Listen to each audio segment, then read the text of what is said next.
Welcome to Real Estate Uncensored, the place for actionable ideas to reach people online, build your personal brand, and get more clients. That is Greg McDaniel, the Junior Grand Master of Sales in the co-pilot seat. And that is Matt Johnson, agency owner, author of Microfamous, and certified Greg Wrangler. Each week, you're going to hear from some of the best coaches, leaders, brokers, top producing agents, and social media experts, all with one goal: give you the sales and marketing tactics to up your game today. Okay, now let's jump back into the latest episode of Real Estate Uncensored. What's up, everybody? Welcome back to Real Estate Uncensored. One of our favorite guests is back. We also have some dude named Greg is here. I don't know. That's sketchy. We're gonna have a good time regardless. I feel like we'll probably have to carry him a little bit. I don't know if he's got much to say. But Gene's here, so me and Jane are, we're really gonna carry. Did you just call him episode. Jane? Sounded like you call him Jane. I think you called him Jane. Don't tempt me. I'm gonna WGI Gene, and we'll have a whole nother set of nicknames for you here shortly, Gene. But we're talking about the 5 things that agents need to focus on. This is partially timeless, right? The 5 things all agents should always focus on. We're going to talk about how it applies right now, going into some interesting market conditions that we're in. And we're going to talk about leverage. So understanding your hourly worth, understanding your worth as an agent, what you're good at, what the things that you should be focusing on, and then how do you get out of all that other stuff, right? Most agents spend 80% of the time in the other stuff that they could be paying somebody $15 an hour to do. We're going to talk a little bit about how to break that cycle and get out of all that stuff so you can make more money, right? Who doesn't want to do that? So, nope. Without further ado, the Junior Grandmaster, I do have to give you your proper due, Greg. You're in the co-pilot seat. Yes, Strangely, where you so belong, although you're not sir. in your normal co-pilot seat, which I deeply resent because your audio is terrible. What's up? I'm going to kick you in your small, tiny, tiny nuts if you keep the bullshit up. I am coming on, and Brindley, she's such a sweetheart, and Matt and I were talking about my new doodad here. And how this is a window punch. This is a seatbelt cutter. Let's reverse, whatever, you get the fucking point. And then this is... and that's a bottle opener right there. Jane, you're the only one that got that. Nicely done, sir. Brindley came on and she was just like, what the shit did I just walk in on? Is this the right podcast? I didn't know it was a survival podcast. I thought we were talking about real estate. But I think you just gave me the best man gift to give anyone. So I'm going to need a link to where you ordered that thing. Oh, dude. It's on wish.com. It was like $9. I'll send you the link. It was awesome. Like, man, talk about man gifts. That is. But anyways, enough about me. I got to tell you one story, and then I'll get off the stage because I hate talking, and all of you know that. Dude, I was at the dog park, and I was sitting there, and this is something that Brindley and I were laughing about prior to the show. I was out walking in the dog park this morning, and dude, I picked up a potential $2.8 million listing from another real estate agent as we both walk dogs. And Brindley and I both agree that, sleeping longer in our beds and working from our beds is very productive. Matt vehemently disagrees because he's super proactive and he's out there at 6 a.m. like doing my power push-ups and everything else. And Brindley and I are like, text. This is amazing. But anyways, enough about that. Gene Volpe, the evil bald ninja. You look extra bald today. How are you? I did shave it up for you today. I will tell you, I thought we were here today to talk about Dogecoin. So I'm a little unprepared. Yeah, a little. I thought this was going to be a different episode, but apparently that's not the case. All right, it is what it is, I guess. That's hilarious. Well, we have someone who's way prettier than all of us. We have Miss Brindley Tucker on the show. How are you, my friend? Hi, everybody. I am wonderful, Brindley Tucker. I'm just excited to be here again. It's, I showed up and Greg, I just thought it was going to be us, and I got the gift of Gene and Matt. So I'm really excited to be here. Don't say gift when it comes to Gene and Matt. Okay, look, their egos are not going to be able to fit out the door. What a gift it is. It is a gift. It's a gift to meet you. And his microphone keeps messing with my brain. I think I'm reading Genvelope. Like, you have your own envelope. I'm like, what is so I'm look, trying to figure your name out in my head.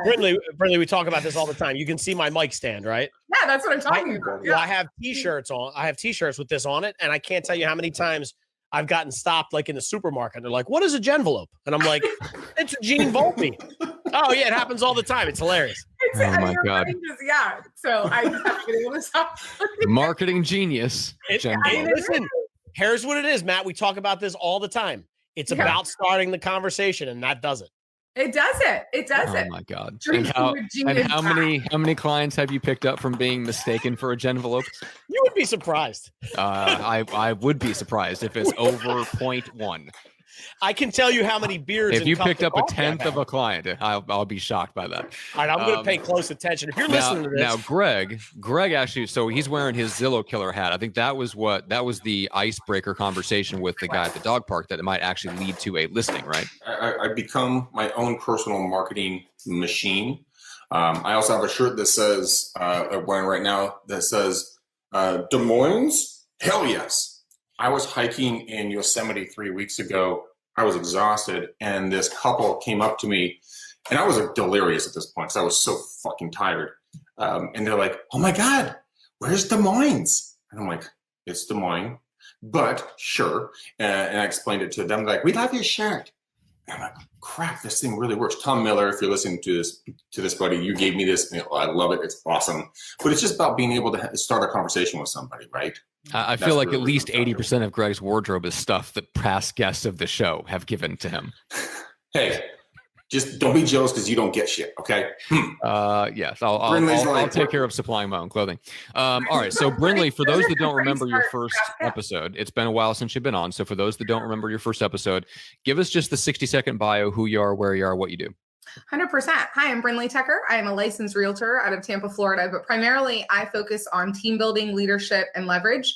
My vision has always been to have a place where agents can come and get any leverage that they need, and that we also can help our leverage, our administrative professionals, our team leaders, our folks that really help us run a real estate business, have coaching and mentoring and training. And so that's what I do today. I own a company called Your Realty Leverage, and we offer all of those things. And I also am blessed and honored to coach some of the top teams in the country from a operational standpoint. So I really just love what I do, and I love helping agents. I know you can tell, like, if you don't enjoy what you do, that doesn't exist. So you can absolutely tell that. So let's talk a little bit about like the 5 things that every agent, kind of must do. And really let's talk about the timeless stuff first, and then we'll talk about maybe how it applies in some of the unique market conditions that we're seeing. So just give us a rundown real quick. What are those 5 things? Because I know you can rattle them off. Yeah. So lead gen, lead follow-up. So lead generation, lead follow-up, going on appointments, negotiating contracts, and scripts and role play. It's that simple. That's the 20% of a real estate agent's business. Yeah. So let's talk about like when people kind of get into your world. First of all, I'm curious if they know those things already and they are, they just haven't implemented it, or are they really even aware? Like, have they actually looked at their own activities and figured out what actually drives results in their real estate business? Well, most agents haven't, because most agents are entrepreneurial minded, and we are, as entrepreneurs, we're very reactive. We're not responsive. We are, whatever's in front of us, just do it and go. And so what happens is when someone comes into real estate and they start acting in that way, next thing you know, they aren't doing those 5 things. They're doing all the other things that they think they need to do to make the operation run and to get the business.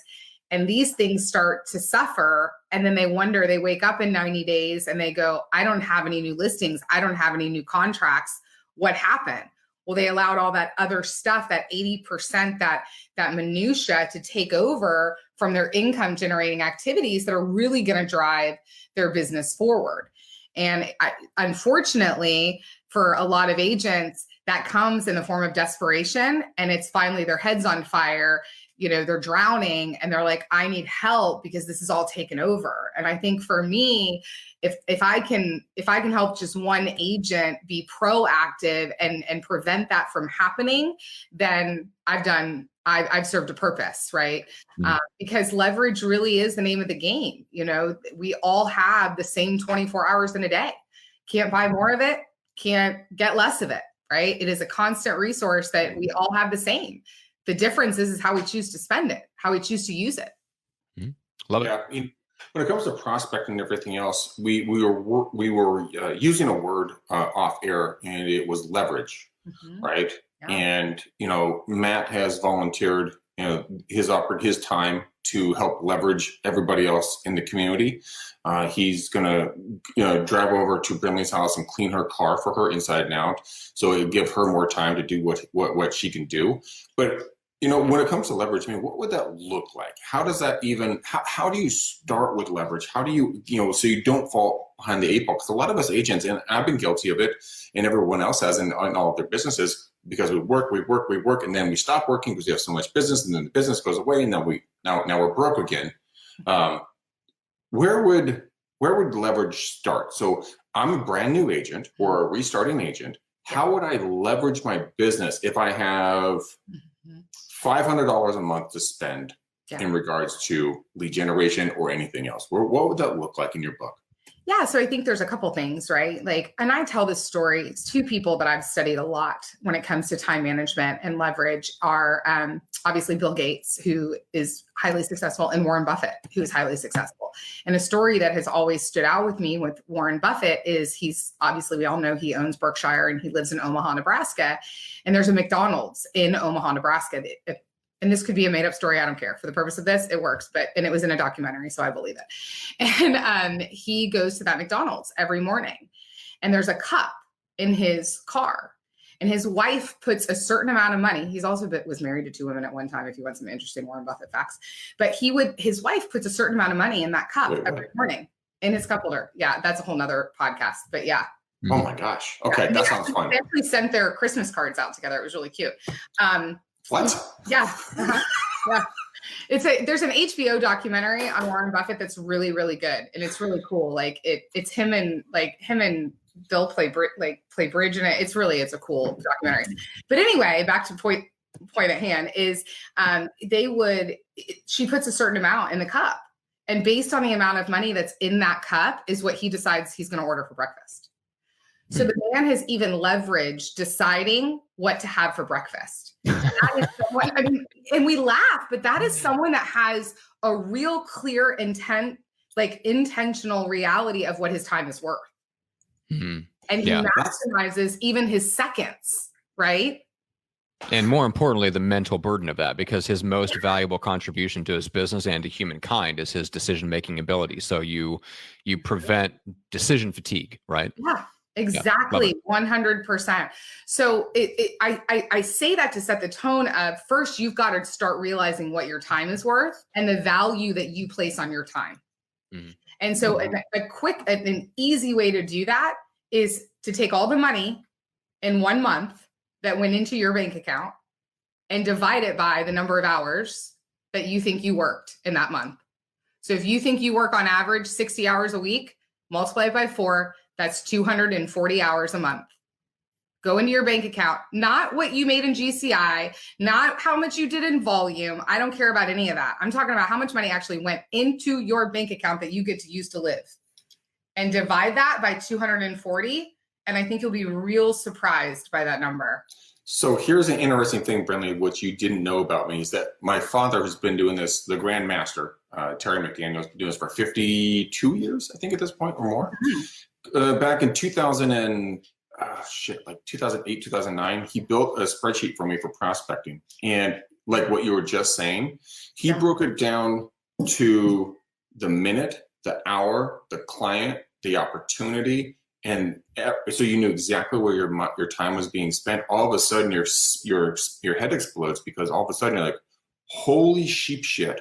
Like, did you just see how much I'm worth? Because now when you see you're doing your prospecting or when you're talking to somebody, like me walking and picking up, steaming piles of dog shit today, dude, my time per hour, per minute is worth a lot if and when these deals come together. But people don't really understand that. When they don't understand that, then they don't put time into it. They don't put time into it, then they fail out of the business because they don't respect themselves. Yeah. And that's the disappointing, horrifying part of this business, because there's so many wonderful, incredible, valuable people out there that are trying to do this industry, but then they get talked down to by other agents who are pieces of shit. Not our audience, other audiences. No, never ours. I mean, it's the Bobs of the world. From Remax, we know Bob that. From Remax, I know. We know that. Freaking Bob. Yeah, fuck that guy.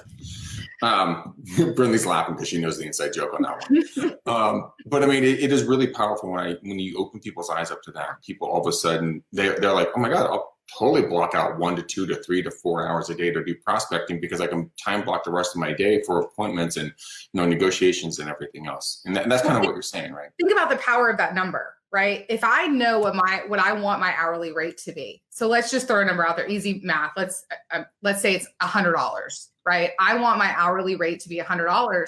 Now you have a baseline in which you can make decisions off of.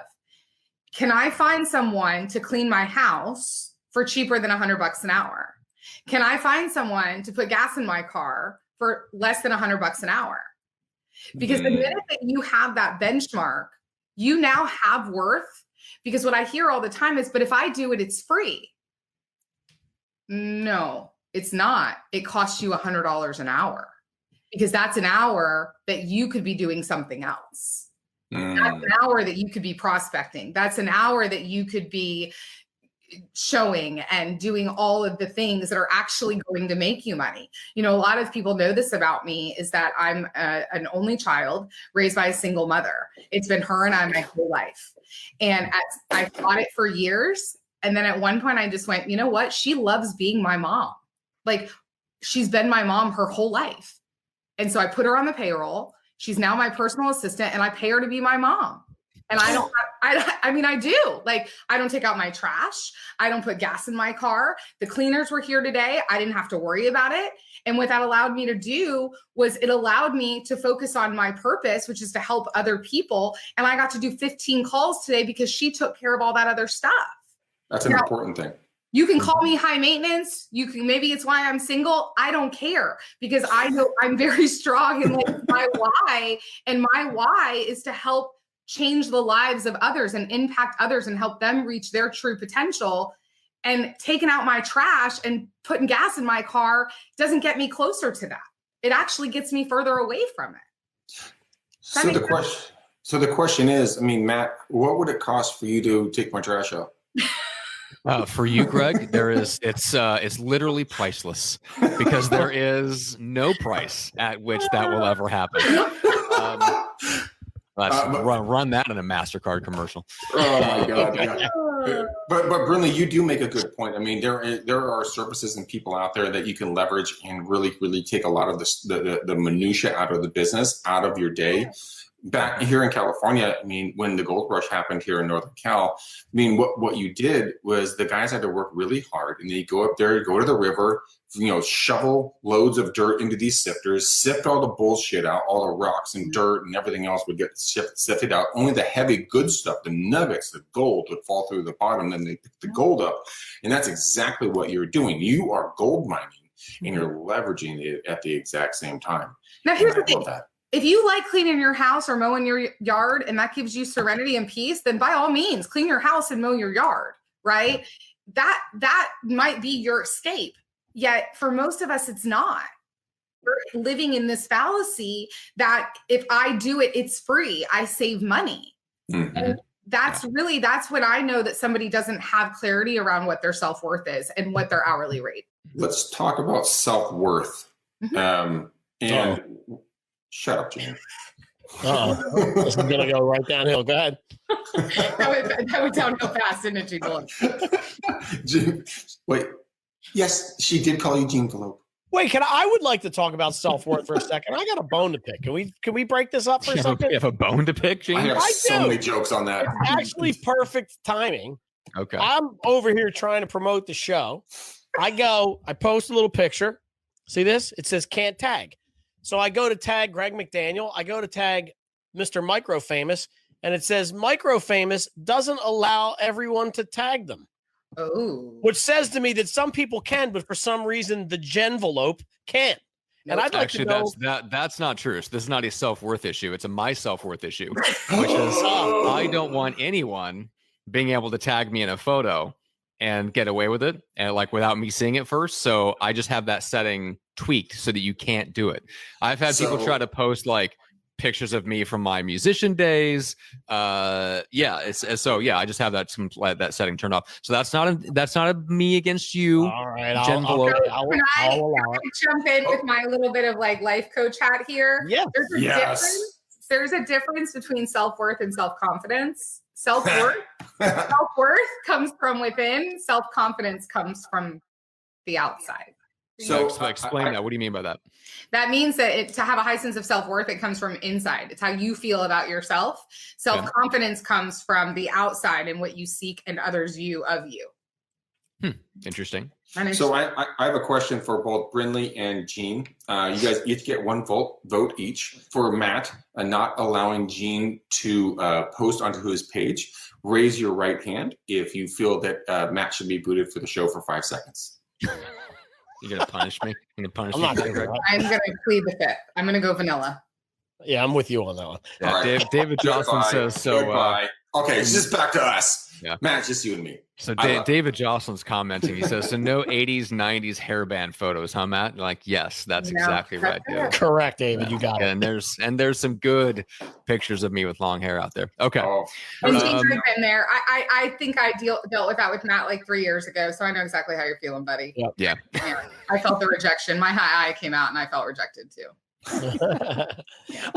So wait, let me go into that with Brindley real quick. So we talk a little bit every once in a while on this show about there's a book that I read. It's called the 80-20 Sales and Marketing, right? Yeah. I'm curious. You know that one?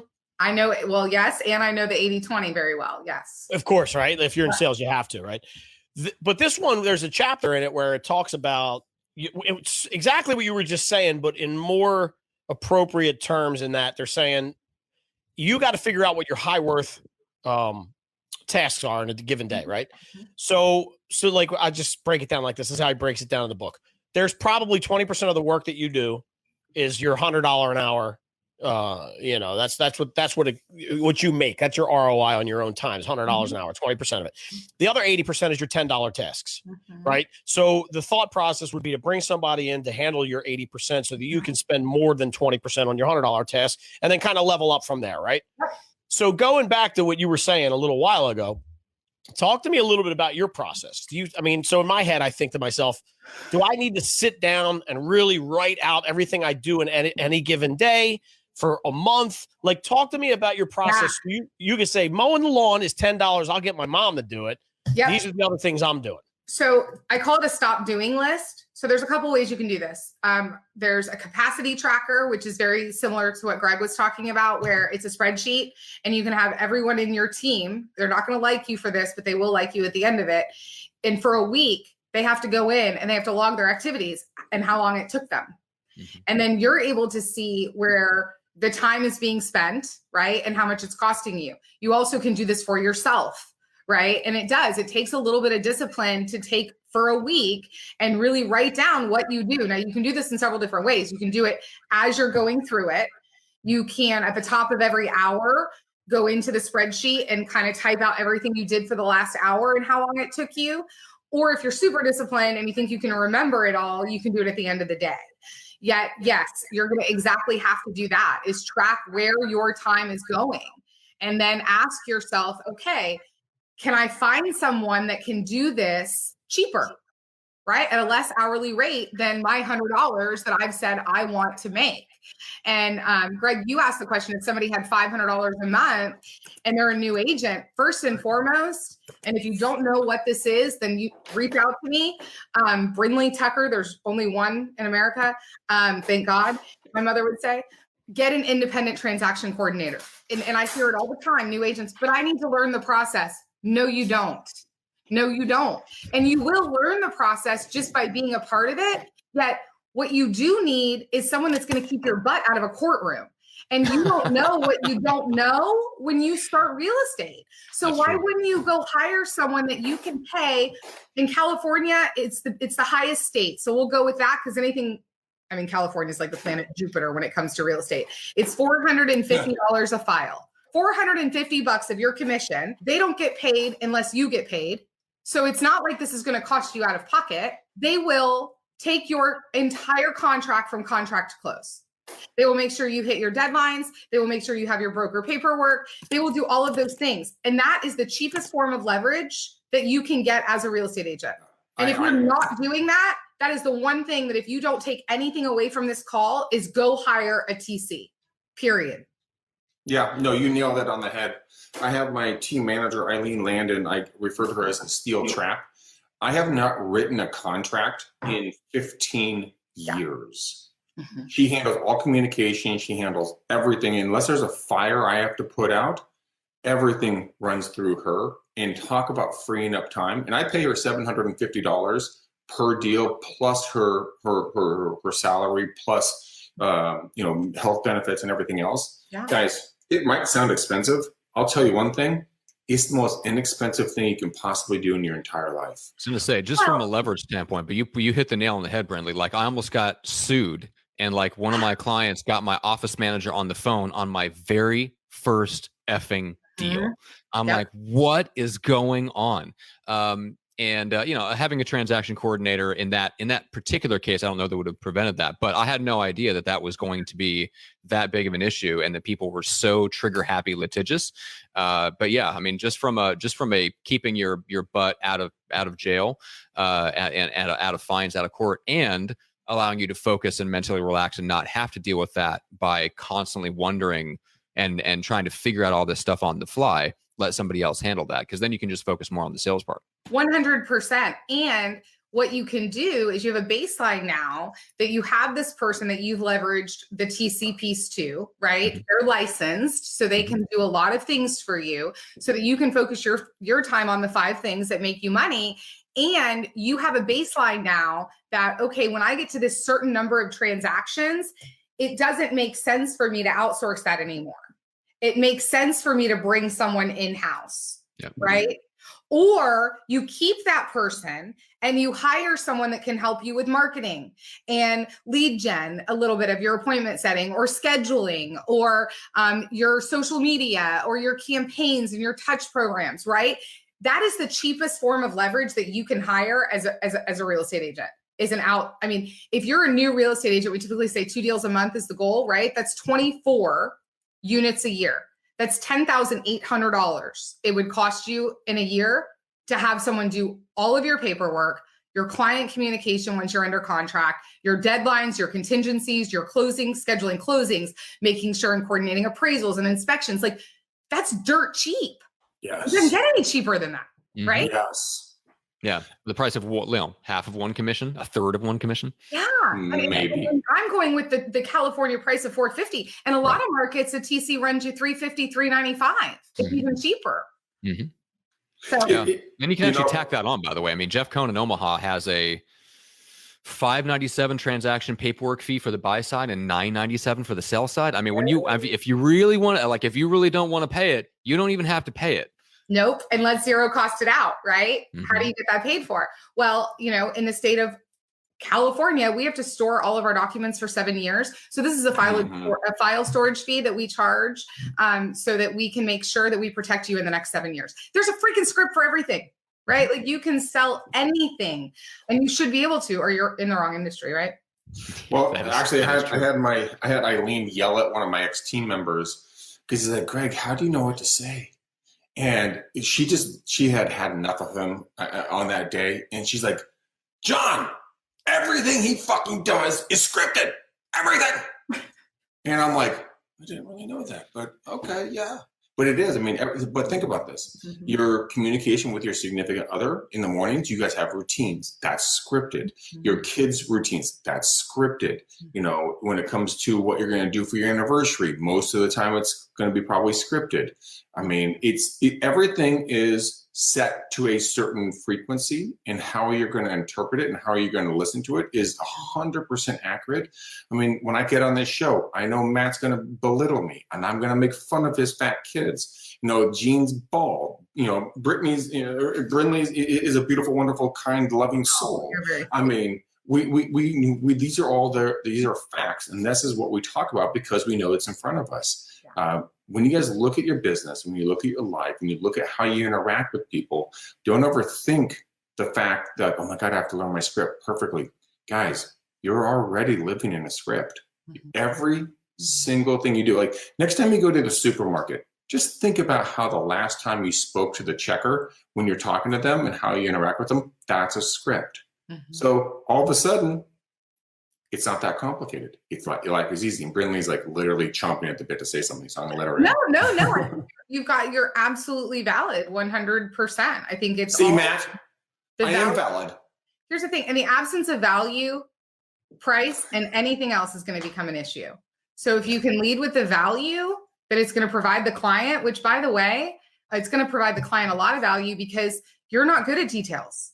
If you're a really strong salesperson, it's very unlikely that you're good at details. And so you're basically hiring your counterpart to give an awesome customer experience and make sure that you get that referral at the end of the deal and that they refer their friends and family because they had a seamless process.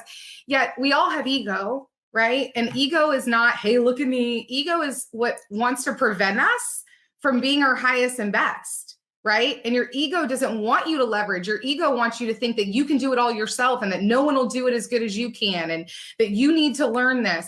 That's not what's important here. What's important here is getting your business making as much money as possible to fund your perfect life. 100%. Gene, you freak me the fuck out when you're this quiet. Like you're like you have the serial killer look. Like I want to see you on a TV show sometime. Like it was always the quiet guy. You know, Quiet. What are your thoughts on this? Well, Gene doesn't have. We don't know Gene's name, like middle name, so he can't be a serial killer. Now, if we knew Gene's middle name, all bets are off. Joseph. Joseph? I was going to say Marie, but okay. Marie, we used to say Marie. Jean Marie. Jean Marie Volpe. I mean, it has such a nice ring to it. I mean, This went downhill real fast, Gene. yeah, exactly. Listen, this is what happens. One of us is always the odd man out. Today it's me. I serve my purpose. It's okay. Well, and back to what you said. I mean, you're right on. Like it is going to take a little bit of discipline to sit down, and it doesn't have to be fancy. It could be a notebook and a piece of paper. Stop doing these things, or find someone else to do these things.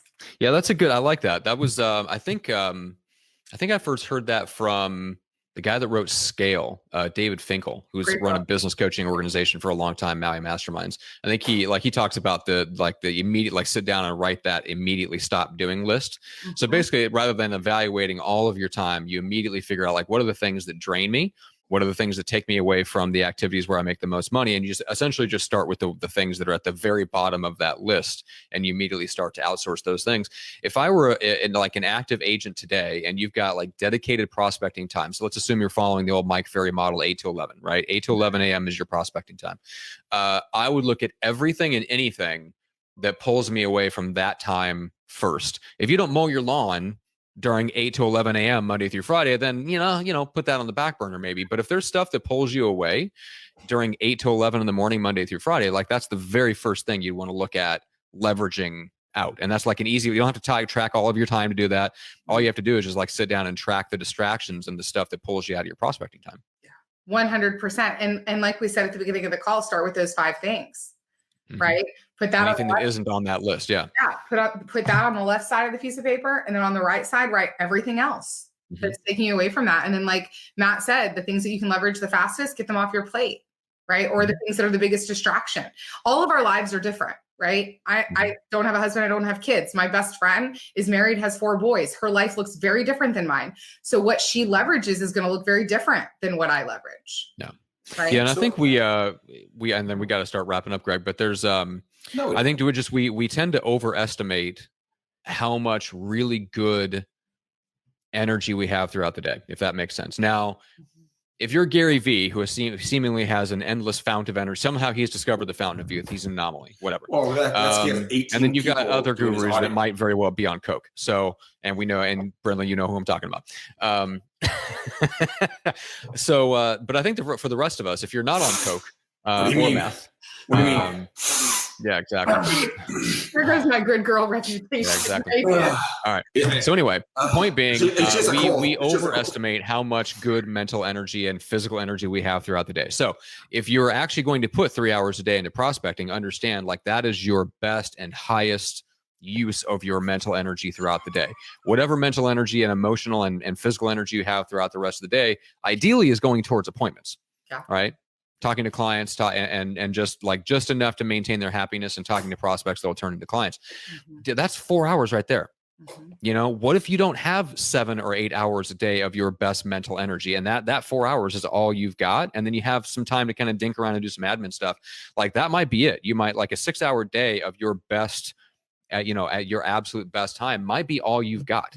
And so if you don't leverage, like, you will be out of the business, because you'll end up spending, I mean, if you're a really good salesperson, maybe you'll be disciplined enough to spend all of your time on the sales stuff and just toss stuff back at somebody else and make them do the work. But what most people do is they spend 80% of the time on the admin stuff, 20% of the time on their sales, and they find out, oh, great, I've got no clients, and now I have to leave the business. So I think if there's one thing I've learned over the past 5 years of running my own thing, even working from home, even being in absolute control of my environment, even like not meeting most of my clients in person most of the time, I don't have anywhere near as much of my best mental and emotional energy throughout the day as I used to think I do. Well, and I also think too that it's very easy for us to hide from things that we're uncomfortable with, right? Yes. Lead generation is not everybody's favorite, right? Like, it's a lot of people can't sit on the phone for 2 hours a day and deal with rejection. I get that, right? And you have to ask yourself, am I justifying being over here because I think it's productive, right? Is it busyness or is it business? That's what you have to ask yourself. And what am I hiding from? Yeah, you got to get real with yourself. You got to get real honest. And that's where, Gene, it goes back to what you were saying, is you got to make that list. You got to get real honest with yourself about where your time is going, because you're worth it. You are worth it. And your family deserves to have you at your best, and for you to have more time. And until I started mastering this, I didn't have enough time to do anything. Now I have time. See, Matt, I am worth it. Okay. Brindley just verified that. Okay. He's talking to me. He was talking to me. Oh, sorry. Wrong G. Okay. But Gene Velope does have to go pick up small humans.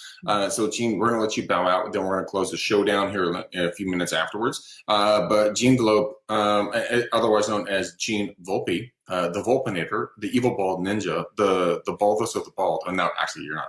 That's Yes, I think he's the ninjaest of the ninjas. I think. Well, let's go with that. Oh, I like that one.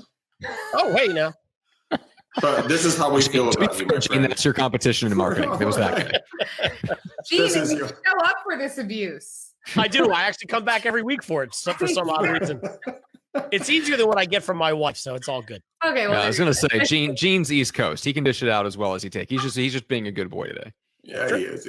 So, Gene, I know you got to bail. In all honesty, we love you. We appreciate you. We're super excited that you're always here with us, and one of our third co-hosts. How can people get a hold of you? And then we're going to continue the conversation with Brindley for a few more minutes. Thank you, first of all. Ditto to all you folks as well. I was going to say guys, but also ladies that are with us. Oddly enough, I was making my 80-20 list while we were talking, and the best way to get in touch with me is to reach out to Brindley. And she will, she'll connect you. She'll handle it. She doesn't know it yet. She handles all of Gene's scheduling, runs his calendar. That's right. She doesn't know it yet, but that's the move. Call her, and if you need my help, she'll forward you on to me. But it's good seeing everybody. Brindley, great stuff. Thank you. Cool. Thanks, Gene. We'll talk to you next week. All right. So, Brindley, one last question for you, and then we'll shut it down. Do you sit down or chat with your administrative assistant, like your executive assistant? Do you go and interrogate your calendar and make sure that everything that's on that calendar has a right to be there and should be there? Because I started doing this a couple months ago.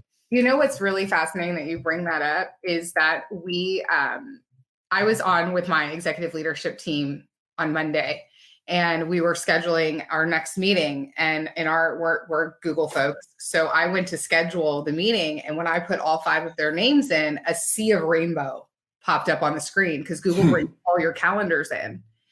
And I had this really highly emotional moment as a leader, because I realized that we're actually practicing what we teach. We have a culture, and we're highly time blocked as an organization.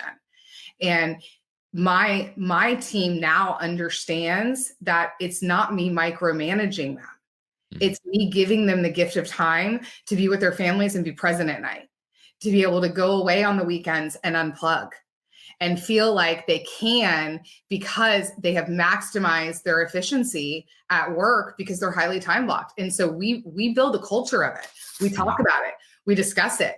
One of the first things I do when I start to hear victim language or overwhelm language, or I can't get to it all, they know the first thing I'm going to do is pull up their calendar. I'm going to say, show me your calendar. And most of the time, I'm not going to be able to see what their priorities are. And that's why they're overwhelmed, because they're lacking clarity on where their time is being spent and if it's being spent on the right things and the right priorities. Yeah. Yeah. Well, I love let's break down the right priorities and right things. I mean, I know Matt wants to wrap the show up, and he's giving me the deer in headlights look. Like, I was going to say, that's a big. You just kicked off what potentially is a whole other episode by itself. I know, and I love the look on your face, like, what the fuck, bro? Like, we talked about this offline. I was like, totally not obviously looking at my watch in a very totally obvious way. I don't know what you're talking about. Shut I'm up. happy to come back and have that discussion anytime. I will book you on a show where you and I can talk freely without Matt criticizing us in our time frames, and we go from there. I think it's being aligned again with that 20%. Everybody knowing what their 20% is, right? And you have to build a conversation of it. You have to build a culture of it. You can't, as a leader, get mad at someone that they're not focusing on priorities if you're not constantly having that conversation, right? Yeah, that is a big question. Great answer. I absolutely. Yeah, we should do a show sometime, Greg. Maybe put this in the quiver of stuff that we could record, but just how to get more done, how to get more of the right things done. Because there's a lot of little tips and things that you and I picked up. We both have teams. Brindley, you have it. I mean, this would be a great episode for you to come back and do, because you've got a team and you teach people how to do this. But yeah, I mean, I think there's a lot of little tricks like that, little things like, as opposed to just having some sort of thing that doesn't live in a time block, like either assigning it a time block or even better, assigning a meeting to it. So that there's somebody that you have to show up who's holding you kind of like passively accountable. One of my clients is doing this where every morning she hops on with somebody that's another influencer in her space, and they don't know each other very well. There's no chit chat. It's we hop on at 8 a.m. on Zoom, and this is our writing time. They're both working on books. So bam, like it's not a meeting in a traditional sense, but there's automatic accountability. And there's just little things like that the longer you're a business owner, if you really care about hitting your goals, you figure out little things like that to get you to do the stuff that will just keep getting kicked down the to-do list. So anyway, that'd be a fun thing to talk about when we come back. But Brindley, how do people reach out and get in touch with you? Meetwithbrindley.com. Easy.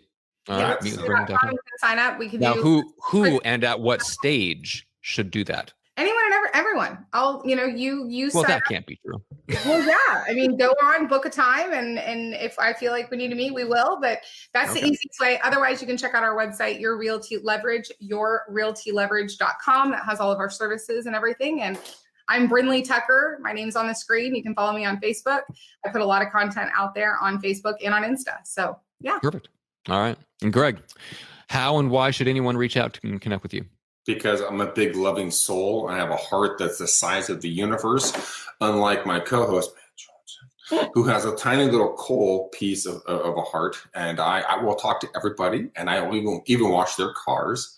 But in all jest aside, which obviously I'd love to do this, as you guys well know in this show. Guys, we are hiring for our EXP team. We are doing some incredible things. We have just literally launched a trucking side of our business where we are knocking 70% off of your moving costs. So I can show you guys how to kind of help your clients as well when you join our EXP team. But otherwise, just give me a call, guys. 925-915-1978. I would love to have a conversation with you when I'm walking the doggo, when I'm kicking Matt's ass, when I'm texting Brindley, whatever's taking place. Exactly. Exactly. I would love to have a conversation with you and just help in any way, shape, or form I can. So Matt, I think you did a naughty thing, didn't you? You did a naughty thing. Where is this going? What did I do? Oh, the book. Okay. Go to getmicrofamous.com. We just launched the new site. So newly redesigned site, getmicrofamous.com. I'm going to start doing some really cool, really epic blog post articles there based on my podcast episodes. You can also get the free digital copy of the book there. Get into the email list there, get all that fun stuff. So go there. Okay. Speaking of that, let's do a mauve bow that we will wrap upon this episode. I have to ask you the question first. You can't just I skipped the question. No, I skipped the question. Let's dive around the episode. Look, we're not dating. You don't get to dictate the terms, okay? All right. I do have a little button in the corner called end broadcast. I don't know if you knew that, Greg, but I do have some power. You want to die, clown? Okay. Dude, Oh my God, let's do it. So Matt, Wrap it up. shut up. What is the color we want to put on the bow for the show? I picked it. It's mauve. Go ahead. Brindley, do you concur with mauve? mauve just makes me think of my house in the 90s growing up. Mauve leather couches. With all brass hardware and light With pine all woodwork. brass hardware, mauve leather couches, and floral window balances. That's Yes. the mauve. Oh, you gotta love the floral valances. Oh, Yeah. my mom was very into that. My mom hand sewed hers. Yeah, and the dust collectors, the fake plastic plants above the What? Okay, we stepped in the twilight zone. All right, guys, thank you very much for tuning in with us today. We love you and appreciate you more than you can possibly know. Guys, please go to every place you guys watch or listen to any kind of podcast and give us a 5-star, not a 2-star review so that you guys can understand and learn more about Brindley Tucker. She's an amazing human being, beautiful soul. Matt Johnson, go to microfamous.com, pick up a copy of his book. And I fuck with him all the time. Legitimately, it is a phenomenal book. Like, he really did a great job writing this, so I appreciate him more than he knows. Oh, well, I might not know it either, but that's a story for another day. Anyways, guys, we love you. Until next time, peace out, ninjas. We motherfucking down. Thanks for listening to today's episode. I hope you take action immediately with the tactics and the takeaways that you've learned. Now, if you'd like to take the relationship to the next level with me, which I strongly encourage that you do, by the way, I want you guys to go ahead and shoot me a text. It's 925 915 1978. A lot of times, if people are feeling stuck or they just need a third party to listen and kind of throw some ideas at, I would love to be that for you. Take the McDaniel Challenge. Well over 400 people have taken the challenge. And you know what? It's been a positive result 99.9% of the time. Nah, I'm kidding. It's been 100% of the time. It's been a blast. And I would encourage you guys to reach out to me. I really would love to talk with you. If you're feeling a little stuck and you guys need a third party to kind of just bounce some ideas off, I'm here for you. Again, that number is 925 915 1978. And as always, peace out, ninjas. We got it.